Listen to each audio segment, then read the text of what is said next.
Kia ora te whānau. What's up, fam? It's Jeff the Māori Prince, and today in this video we'll be talking about a touchy subject here in Aotearoa, New Zealand: men's mental health and mental health in general. In this video I am joined today with a good friend of mine who will introduce himself and give a little idea of what life was like for him growing up. Further ado, let's get right into this video. My name's Sean.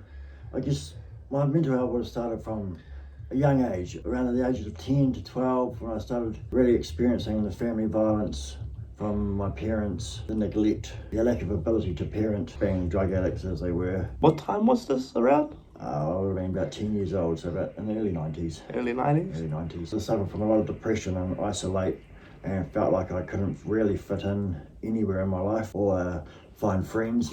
Due to my family's drug addictions, we moved around a lot, so I was never at one school long enough to even make a close friend or anything like that, which didn't help with my depression and made me isolate even more, sending me down even a darker spiral. Whereabouts did you grow up? I grew up in Timaru. Timaru. But growing around with my family and their drug addictions and the gang conflicts between my parents and other gangs. And What gangs? I think they were road nights or something back then. Road nights? Yep, I remember that, yeah. It's gone back a while from my childhood memory.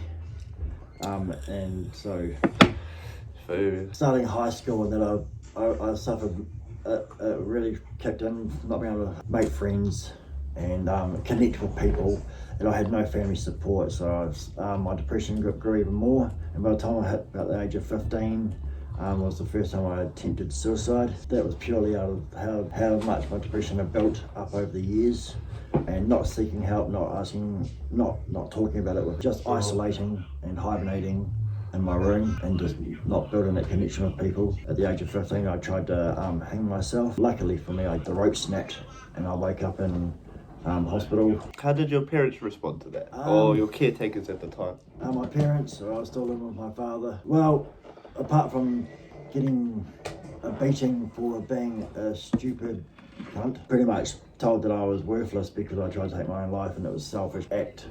Didn't respond too well at all, to be honest. No support, no caring, no considering it, and no asking me why I even did it, to be honest. Oh, that would have felt a little bit nasty. It did. It certainly didn't help with my depression and my isolation. It made me even disconnect even more. To the age of 18, my father killed my only friends I had made, overdosed him on methadone, to jail for 10 years, which put me in a court case with police and my dad, so the police wanted me to trial, So they were trying to get you to prosecute your father? They were, because I was a witness to it, and of course, that's my dad, so I'm You're be in a bit of a sticky situation. I was, yeah. Mentally, really hard to even try and work out what to do was right, what felt right, or what was right by law. It was two different things. So I was torn again, and then with my father going to jail, I lost my father in my life. Even though I say father, it wasn't much of one growing up. I'm a lot older now, so I can let bygones be good bygones. And he might have been trying to do his best at the time with what he knew. I'm not one to judge anymore. Parents weren't always parents; they were kids once themselves. Yes, and it's not my place to judge. That put me in a real bad spin from about 18 onwards. I went real heavy on alcohol and drugs and partying scene, and pretty much just trying to waste my life away. End up arrested a few times in the police cells and the rest of it because of bad behaviour while you're on drugs and alcohol and the rest of it. Then about 22 years old, I went to prison myself for a 10-year sentence. What was life like for you in there? As a young 20-year-old going to jail for the first time ever for such a long time, it was very scary. It was daunting, also extremely lonely, because you're isolated and you're cut off from everybody that you knew. You're in a world that you don't know. It made me isolate a lot even more, and even contributed even more towards my depression and my mental health declining even further. I'm guessing this would have been in the early 2000s as well? 2010, around 2010. I'm not that far out of jail actually, I've only been out about 5 years now, so. Pretty much grew up in jail from the ages of early 20s to my 30s. The years of me growing up, I grew up in jail, and that's not the environment to become a man in. Well, I say that, growing up to becoming an adult and a male, there's no support for your health mental health, it's gang mentality, but the big dog wins, and when you're not that sort of person, it's even harder to connect with people in jail. Thankfully, used the most of what I could and get therapy, and spent 7 years in therapy in jail, which is the only reason I managed to overcome most of my mental health problems, well, with the support of therapists, because I attempted suicide once again in jail with overdosing on sleeping pills. I don't know what they were, I can't remember.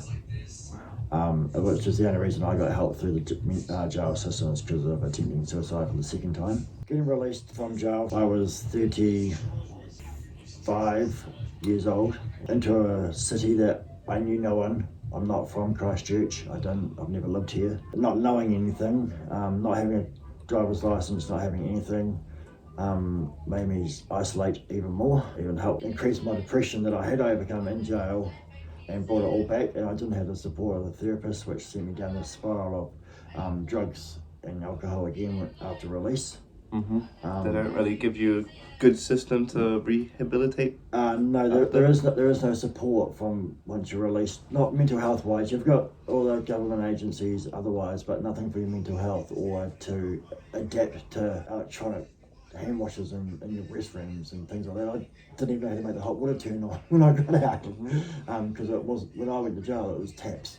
When I came out, everything's touch things and like that. So there you go, New Zealand government. If you want to be better rehabilitation for our prisoners, put something in place when they get out for their mental health. All right. That would definitely help. I know, especially a lot of male, stop them reoffending and going back and destroying more families if there was support for their mental health. That's one thing I was lacking myself, and that led me down to the drug scene again. Luckily, I managed to find a lovely lady, fell in love pretty fast and got engaged, and we're due to get married. And unfortunately, on February the 4th in 2022, I found her, I turned up to her house and found her dead on the floor. She was 6 months pregnant with our child. That destroyed me. Sorry, I'll have to take him out there. Alright. That would be a lot to bring back up. A lot of painful memories. Yeah, it is. It's probably the worst day of my life. Finding her dead on the floor. She died due to complications of the pregnancy. She wasn't meant to have children, and the hospital had warned her that she should get aborted. But she really wanted to be a mother, and so she tried. But yeah, she died from a heart attack during the night. Couldn't reach out, call for help or anything like that. So I guess the only blessing I can take from that is she would have passed quickly. But yeah, finding her dead, it destroyed me. It brought me right back to my mental health. That was my future wife and my baby, my life that I was trying to build once I got out from jail, so I didn't go back into the criminal world or reoffending or anything like that. So it was like your light at the end of the tunnel. She was my light at the tunnel at that stage, and the tunnel the light got turned off. I went on a real downward spiral. I told everyone that I was only going to be around for her funeral, and then I'm going to go join her. The week after her funeral, I attempted the third time in my life of suicide, which again was alcohol and sleeping pills. I woke back up 4 days later in my bed, covered in body excrement, because I'd been asleep for 4 days. I wasn't meant to wake back up, but obviously some power above has got a plan for me. I didn't know what it was at that stage. I still really don't. The only reason I could say I'm probably around now and didn't continue down that spiral is her sister became my rock, and I became her rock, because obviously it was her sister that had died as well, so she needed support. She also suffered from a lot of depression from it. So we became two peoples on the beach, lost in the ocean sort of thing, but stuck together. 2 years later, we're now engaged. We got engaged on New Year's Eve actually.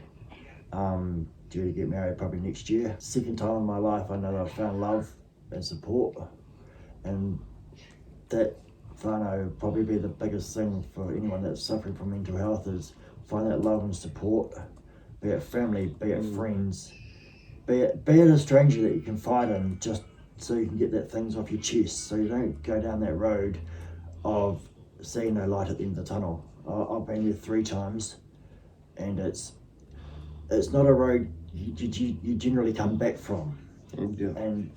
And the thing about about it is, although we're hurting and we're suffering from the mental health and depression, and we're thinking, if I end it all, that ends my pain, it does cause a hell of a lot of pain to other people, and those that you didn't know was going to be affected, it's got a ripple effect. So if we could stop the problem at the cause and help the guys or women, those people with mental health, because I'm just an advocate for mental health in general, be it no matter how old you are, children, young people, they suffer from the worst mental health, because that's where mine started.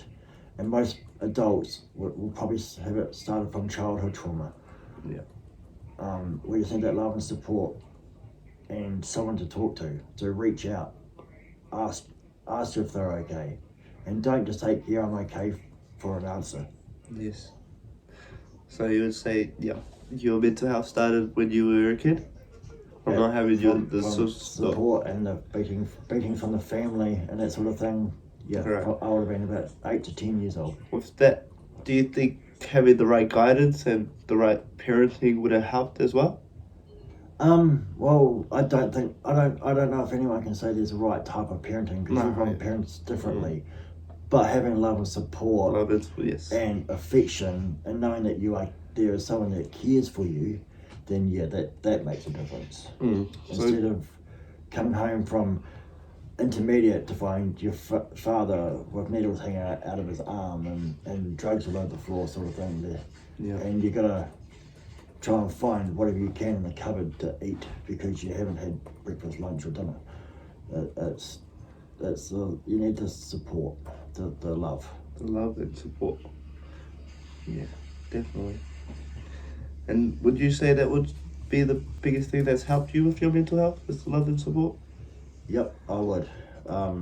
It's communication will be probably the biggest thing that you can do for your mental health is talk about it. Even if you talk to yourself in the mirror, I've done that many times, and write yourself positive affirmations on little post-it notes and stick them around the house or something, just so that you remind yourself that even if it feels like it, you still love yourself.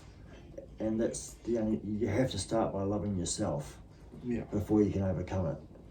And it sounds silly to say, and people might laugh at you for thinking of it, but you can't truly deal with your emotions until you can identify them and then love yourself and accept who you are, and then you can move forward.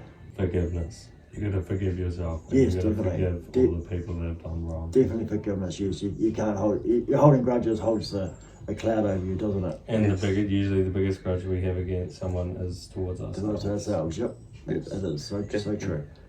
So forgiving yourself and forgiving others for what has been done. Yeah, as I said, I think at the beginning, my parents could have been doing the best they knew how. I mean, they might not have had parents. I don't know what their childhood was like either. So, and now doing the best they could with what they had. Definitely. Yeah, and since my dad went to jail and got out, he's been out since and has become a positive member of society, I would say. And probably a positive influence in my life now that I'm an adult too, and I let those grudges go, and reached out and said hi, Dad, and healed those old wounds. And healed those old wounds, yeah. And instead of picking the scabs off them, you let them heal. Love it. All right. Is there anything else you would like? I just encourage people to reach out, even if it's just for a coffee and something with a friend or a family member. Just reach out if you're feeling lonely. Don't isolate and don't. And even if you're just feeling that someone's going through something, just say, "How are you?" Definitely. There's a lot. Definitely.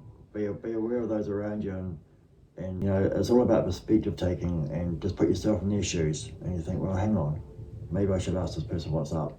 How are they? And truly sit down and don't just ask it, actually listen to their answer, because that's what makes a difference, is you listening to them and not just flogging them off as a general, how are you, mate, during the day. Yeah, right up. Love that. Thank you, Sean, for sharing. You're welcome, and being so strong. I hope it helps someone, because I know what it's like to be in that position. Alright. So, thank you, my brother. Thank you. Thank you, Whānau.